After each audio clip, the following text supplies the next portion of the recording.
y donde el proceso revolucionario, ¿no?, de la Unidad Popular queda trunco y un nuevo modelo se instaura en el país.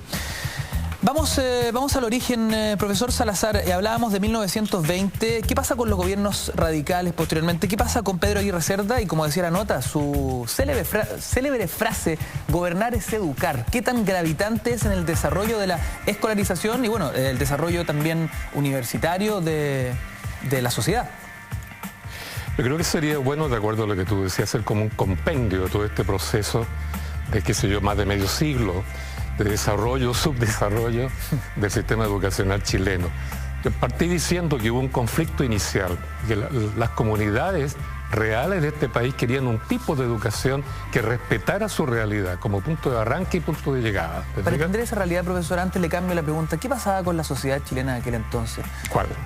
¿Antes de qué? En 1920 y antes. ¿Cómo se articulaba la sociedad chilena? ¿Cuál era el nivel, el grado de escolarización? ¿Cuánta gente tenía la posibilidad de acceder a la educación primaria?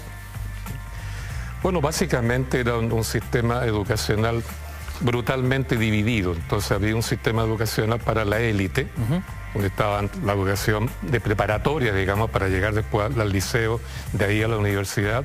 Y por otro lado, un conjunto de escuelas para pobres, que era la educación propiamente primaria, básica, diríamos hoy día, cuyo origen incluso por los años 30, 1840, se debió a que el gobierno portaliano, a efecto de moralizar la población, estableció un conjunto de escuelas que llamaron filantrópicas, ¿no?, para darle una mínima cobertura moral a los rotos, a los peones, que se lleva a la masa marginal de la población chilena.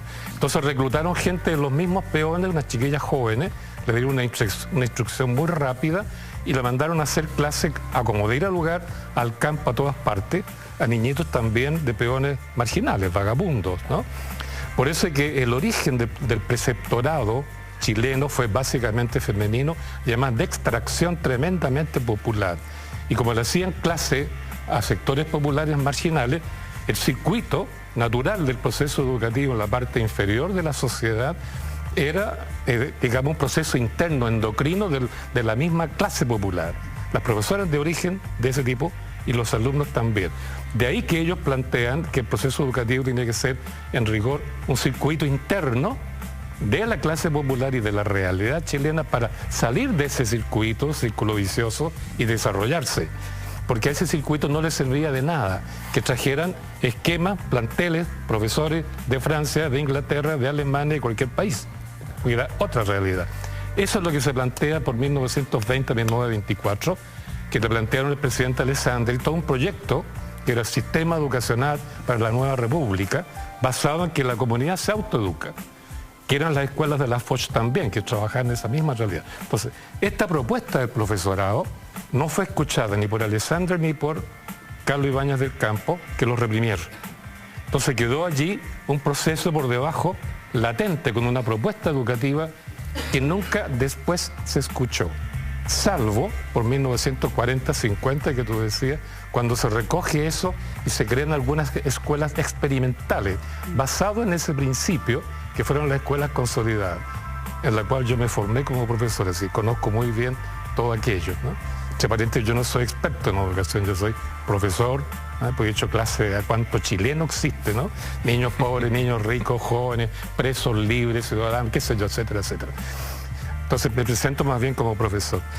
Y ese conflicto quedó latente durante el periodo en que domina el Estado docente, la posición laica de escuela pública, del Partido Radical, ¿no es cierto?, y que el Partido Socialista y el Frente Popular recogen, que trabajó muy bien el desarrollo en términos de cobertura de la educación para todos los chilenos, pero que estableció siempre el predominio de la ciencia por la ciencia que venía de Europa, para que los niños aprendieran.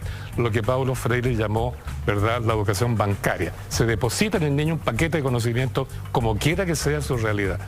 Los profesores siguieron insistiendo, nunca fueron escuchados. Durante el gobierno de Allende, Iván Núñez, que fue uno de los que elaboró el proyecto de, ¿cómo se llamaba?, de la ENU, la Escuela Nacional Unificada, él venía de una escuela consolidada igual que yo. Y él intentó, a nivel de Estado, construir ese modelo, pero del Estado hacia abajo, no de la comunidad hacia arriba. y fracasó. Y al momento actual estamos viviendo ya no el Estado docente, tampoco la comunidad docente, sino el mercado docente, que procura establecer un modelo educativo basado en la productividad de los conocimientos, o sea, la educación bancaria pero ampliada, ¿no?